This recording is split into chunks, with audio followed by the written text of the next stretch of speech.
సిద్దిపేట జిల్లా కొండపాక మండలం తిమ్మారెడ్డిపల్లి గ్రామంలో ప్రజాపాలన గ్రామ సభను మండల వ్యవసాయాధికారి శివరామకృష్ణ ఆధ్వర్యంలో నిర్వహించారు. పలు రకాల పథకాల కోసం దరఖాస్తులు చేసుకున్న వారి ముసాయిదా జాబితాను అధికారులు చదివి వినిపించారు. తమ పేర్లు రాకపోవడంతో గ్రామస్తులు ఆగ్రహం వ్యక్తం చేశారు. ఇండ్లు ఉండి దరఖాస్తు చేసుకున్న వారి పేర్లు వచ్చి అర్హులైన వారి పేర్లు రాలేదంటూ అధికారులను నిలదీశారు. ఈ సందర్భంగా మండల కాంగ్రెస్ వర్కింగ్ ప్రెసిడెంట్ కొయ్యాడ వెంకటేశం మాట్లాడుతూ నేడు గ్రామ సభలో చదివి వినిపించేది ముసాయిదా జాబితా మాత్రమేనని ప్రజలెవరూ ఆందోళన చెందవద్దన్నారు. అభ్యంతరాలు ఉన్నా తమ పేర్లు రాలేకపోయినా మరోసారి దరఖాస్తు చేసుకునే అవకాశం ప్రభుత్వం కల్పించిందన్నారు. గ్రామ సభల ద్వారా నిజమైన లబ్ధిదారులను గుర్తించి పథకాలను అందజేయడమే సీఎం రేవంత్ ముఖ్య లక్ష్యమని పేర్కొన్నారు. కార్యక్రమంలో గ్రామస్తులు, పలు శాఖల అధికారులు పాల్గొన్నారు. అందరికీ నమస్కారం.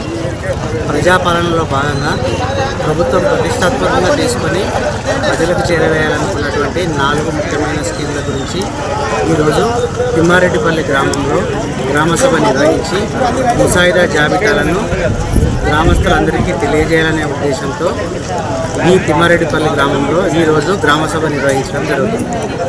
ప్రభుత్వం నిర్ణయించినటువంటి 4 ముఖ్య ఉద్దేశాలు ఏంటంటే ఇందిరమ్మ, ఆత్మీయ భరోసా, రైతు భరోసా, కొత్త రేషన్ కార్డులు, తర్వాత ఇందిరమ్మ గృహాలు. ఈ 4 గురించి అర్హులైన వారిని ఎంపిక చేయడానికి అప్లికేషన్లు పెట్టుకున్నటువంటి గ్రామస్తులందరి ద్వారా తీర్మానం చేసుకోవడానికి ముసాయిదా జాబితాని గ్రామస్తులందరికీ చదివి వినిపించాలన్న ఉద్దేశంతో ప్రభుత్వం గ్రామ సభలు నిర్వహిస్తుంది. ప్రజాపాలనలో భాగంగా సంక్షేమ పథకాలు నిరుపేదలకు అందించడానికి వచ్చిన మా మండల టీం అందరికీ కృతజ్ఞతలు తెలియజేస్తున్నాము. మా ఊర్లో ఇంద్రమ్మ ఇల్లు కానీ రేషన్ కార్డు కానీ అందరికీ రాకపోయినా వచ్చిన దాంట్లో నిరుపేదలకు దక్కినందుకు సంతోషిస్తున్నాం.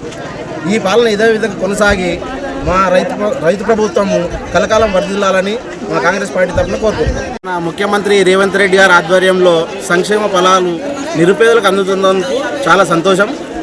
ఈయన ఇలాగే సంక్షేమ పథకాలన్నీ నిరుపేదలకు అందించి ఊర్లు కానీ పట్టణాలు కానీ మన రాష్ట్రం కానీ ఇంకా అభివృద్ధి చెందుతాడని మేము నమ్ముతున్నాం.